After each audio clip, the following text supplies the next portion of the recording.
Buenas tardes, profesor. En esta oportunidad mi grupo le va a presentar un recorrido de las principales reformas educativas del Perú a partir del siglo XX hasta la actualidad. Bueno, la educación peruana, como nosotros sabemos, ha pasado por diversos procesos de transformación motivados por los cambios sociales, culturales e incluso los económicos. A lo largo de estas décadas, las reformas han buscado mejorar la calidad, equidad e incluso la cobertura educativa, garantizando para que todos los estudiantes tengan un aprendizaje significativo. Recordemos que desde la reforma de 1972, pasando por los cambios de los años 90, está la Ley General de Educación del 2003 y las reformas más recientes como es la Ley Universitaria y el Currículo Nacional. Estas reformas han tenido un buen avance, pero también han tenido desafíos. Por eso, este video lo que vamos a realizar es analizar cómo se han desarrollado estas reformas, qué es lo que han logrado, pero sobre todo, cuáles han sido sus principales retos en la actualidad de nuestra educación peruana. Para poder hablar de este tema, primero tenemos que conocer qué es una reforma. La reforma es un cambio que una nación realiza con el objetivo de mejorar la calidad de la educación y democratizarla. Además, busca transformar y elevar el sistema educativo nacional. Es decir, la reforma educativa ha contribuido a estos cambios a lo largo de los años, aunque con variaciones según los diferentes gobiernos. Para poder hablar de este tema, primero tenemos que conocer qué es una reforma. La reforma es un cambio que una nación realiza con el objetivo de mejorar la calidad de la educación y democratizarla. Además, busca transformar y elevar el sistema educativo nacional, es decir, la reforma educativa. La reforma de 1972. Esta reforma se dio en el gobierno de Juan Velasco Alvarado, quien fue un militar y político peruano nacido en Piura. En 1968 lideró un golpe de estado que derrocó al presidente Fernando Belaúnde Terry e inició lo que se conoce como la primera fase del gobierno militarista. Durante su gobierno se realizaron diferentes reformas, entre ellas la reforma agraria, pero la más significativa fue la reforma educativa de 1972, aprobada en marzo de 1971. Esta reforma no solo fue pedagógica, sino también política y social, ya que Velasco veía a la educación como una herramienta para transformar la sociedad y acabar con los siglos de exclusión, ya que antes la educación pública era una herramienta para mantener ignorante al pueblo, facilitando su explotación. El objetivo de Velasco era garantizar el derecho a la educación sin discriminación, con un enfoque humanista, gratuito, bilingüe y descentralizado. El nuevo sistema educativo incluyó el nivel inicial, básico, laboral y superior, y planteó un currículo integral que combinaba conocimientos, trabajos y orientación personal. Asimismo, se promovió la revalorización de la mujer, la coeducación y la oficialización del quechua. Sin embargo, esta reforma enfrentó una fuerte oposición del gremio magisterial, lo que llevó a su fracaso parcial. En conclusión, podemos decir que esta reforma educativa de Velasco fue un intento de lograr que nadie se quedara sin estudiar, siendo este un cambio social. La reforma de 1972. Esta reforma se dio en el gobierno de Juan Velasco Alvarado, quien fue un militar y político peruano nacido en Piura. En 1968 lideró un golpe de estado que derrocó al presidente Fernando Belaúnde Terry e inició lo que se conoce como la primera fase del gobierno militarista. Durante su gobierno se realizaron diferentes reformas, entre ellas la reforma agraria, pero la más significativa fue la reforma educativa de 1972, aprobada en marzo de 1971. Esta reforma no solo fue pedagógica, sino también política y social, ya que Velasco veía a la educación como una herramienta para transformar la sociedad y acabar con los siglos de exclusión, ya que antes la educación pública era una herramienta para mantener ignorante al pueblo, facilitando su explotación. El objetivo de Velasco era garantizar el derecho a la educación sin discriminación, con un enfoque humanista, gratuito, bilingüe y descentralizado.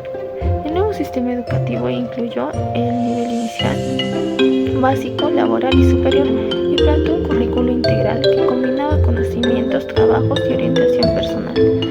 Asimismo, se promovió la revalorización de la mujer, la coeducación la oficialización del quechua. Sin embargo, esta reforma enfrentó una fuerte oposición del gremio magisterial, lo que llevó a su fracaso parcial. En conclusión, podemos decir que esta reforma educativa de Velasco fue un intento de lograr que nadie se quedara sin estudiar. Ahora hablaremos sobre la reforma educativa de los años 90. En la década de 1990, el Perú vivió una profunda transformación política, económica y social en medio del gobierno de Alberto Fujimori. En esta reforma también se evidenciaron acciones implementadas. La primera acción fue la elaboración de un diagnóstico nacional donde se identificaron serios problemas como la falta de materiales, los bajos salarios docentes, una burocratización rígida y un Estado cada vez menos presente en la conducción educativa. Luego se impulsaron diversos programas para modernizar el sistema. Entre ellos se encontraba el Programa Curricular de Articulación Inicial Primaria, también el Programa Nacional de Capacitación y Actualización Docente, lo que buscaba era capacitar a los docentes, y también el Programa de Mejoramiento Financiero por el Banco Mundial y el Programa Nacional de Gestión y Descentralización Educativa, que fortalecía la gestión educativa. Entonces, Morillo concluyó que la reforma educativa de los años 90 fue neoliberal, autoritaria y corrupta. No resolvió los problemas estructurales de la educación peruana, por el contrario, los profundizó y generó nuevos desafíos para el sistema escolar. Esta reforma tuvo principales acciones implementadas. Una de ellas fue la elaboración de un diagnóstico nacional, donde se identificaron serios problemas como la falta de materiales, los bajos salarios docentes, una burocratización rígida y un Estado cada vez menos presente. Ahora hablaremos sobre la reforma educativa de los años 90. En la década de 1990, el Perú vivió una profunda transformación política, económica y social en medio del gobierno de Alberto Fujimori. En esta reforma también se evidenciaron acciones implementadas. La primera acción fue la elaboración de un diagnóstico nacional donde se identificaron serios problemas como la falta de materiales, los bajos salarios docentes, una burocratización rígida y un Estado cada vez menos presente en la conducción educativa. Luego se impulsaron diversos programas para modernizar el sistema. Entre ellos se encontraba el Programa Curricular de Articulación Inicial Primaria, también el Programa Nacional de Capacitación y Actualización Docente, lo que buscaba era capacitar a los docentes, y también el Programa de Mejoramiento Financiero por el Banco Mundial y el Programa Nacional de Gestión y Descentralización Educativa, que fortalecía la gestión educativa. Entonces, Morillo concluyó que la reforma educativa de los años 90 fue neoliberal, autoritaria y corrupta. No resolvió los problemas estructurales de la educación peruana, por el contrario, los profundizó y generó nuevos desafíos para el sistema escolar. Esta reforma tuvo principales acciones implementadas. Una de ellas fue la elaboración de un diagnóstico nacional, donde se identificaron serios problemas como la falta de materiales, los bajos salarios docentes. Ahora pasaremos a la Ley General de Educación. A inicios del siglo XXI se estableció un nuevo marco normativo, que era la Ley General de Educación número 28044, que fue establecida en el año 2003. Esta ley marcó un antes y un después, ya que redefinió lo que era la educación, ya que lo puso como un proceso integral que se daba a lo largo de toda la vida y no únicamente algo que se daba en la escuela.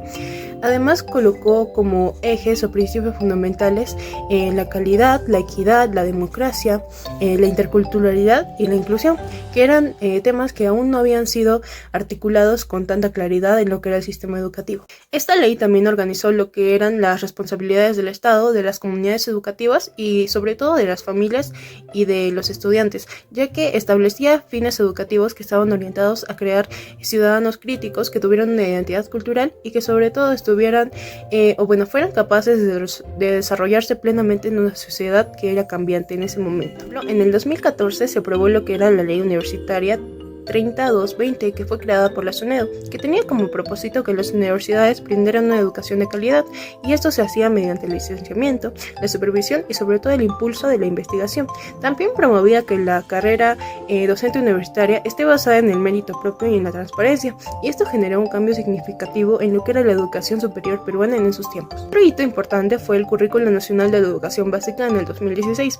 Este currículo incorporó lo que era el enfoque por competencias, que buscaba que los estudiantes no solo memorizaran, sino que aplicaran lo aprendido en situaciones cotidianas de su día a día. El currículo también planteaba estándares de aprendizaje, lo que era el perfil de egreso y una serie de enfoques transversales como la igualdad de género, la atención a la diversidad, la búsqueda de bienestar, entre otros, que orientaban el trabajo del aula hacia un enfoque mucho más integral. Finalmente surgieron lo que eran las reformas educativas recientes, que estaban vinculadas al fortalecimiento de la educación ciudadana, la digitalización de los docentes, el uso pedagógico de las tecnologías y sobre todo la priorización de aprendizajes esenciales, que más que todo esto se aplicó después de la pandemia. Todas estas medidas buscaban responder a las nuevas demandas sociales, tecnológicas y culturales, y buscaban garantizar una educación que siga siendo pertinente y accesible para todas las personas. Ahora veremos ejemplos concretos que muestran cómo estas reformas se han materializado en la práctica. Un ejemplo claro de la reforma de 1972 fueron los núcleos educativos comunales, donde la comunidad participaba en la organización escolar y el currículo se adaptaba a la realidad local. Eso permitió que zonas rurales accedieran por primera vez a servicios educativos más integrales. Ahora veremos ejemplos concretos que muestran cómo estas reformas se han materializado en la práctica. Un ejemplo claro de la reforma de 1972 fueron los núcleos educativos comunales, donde la comunidad participaba en la organización escolar. En los años 90, un caso representativo fue la implementación del programa de mejoramiento de la calidad educativa, financiado por el Banco Mundial. Aunque dotó a algunas escuelas de materiales, tuvo limitaciones porque no atacó los problemas de fondo como la formación docente. Finalmente, la Ley General de Educación de 2003 impulsó la descentralización y permitió que las regiones participen en la gestión educativa, promoviendo mayor pertinencia territorial. En los últimos años se observan ejemplos muy visibles de las reformas contemporáneas. Con la ley universitaria, más de 40 universidades no lograron obtener licenciamiento, lo que garantizó que miles de estudiantes accedan a instituciones con mejores condiciones de calidad. Con el currículo nacional, colegios de distintas regiones ya aplican rutas de aprendizaje, estándares progresivos y proyectos que integran competencias como comunicación, ciudadanía, ciencia y tecnología. Finalmente, en el contexto reciente, la digitalización aceleró el uso de plataformas virtuales, aunque expuso brechas de conectividad. También impulsó nuevas técnicas visuales, acompañamiento docente y formación digital para maestros. En conjunto, estos ejemplos muestran cómo las reformas actuales no se quedan solo en documentos o en normativas, sino que ya están generando cambios concretos en las prácticas educativas, en la organización de las instituciones y en la experiencia de aprendizaje de los millones de estudiantes peruanos. En conclusión, las reformas educativas en el Perú han sido claves para modernizar nuestro sistema y adaptarlo a las necesidades de cada época. Si bien se han logrado avances importantes como el fortalecimiento del currículo, la mejora de la formación docente y la supervisión de la calidad universitaria, todavía quedan grandes desafíos como la desigualdad, la brecha digital y la continuidad de las políticas educativas. Para que las reformas tengan un verdadero impacto, se necesita una inversión sostenida, el compromiso del Estado y la participación activa de toda la comunidad educativa. La educación es un derecho fundamental y uno de los pilares para el desarrollo del país. Por ello, es esencial seguir construyendo un sistema más justo, inclusivo y de calidad para todos. ¡Adiós!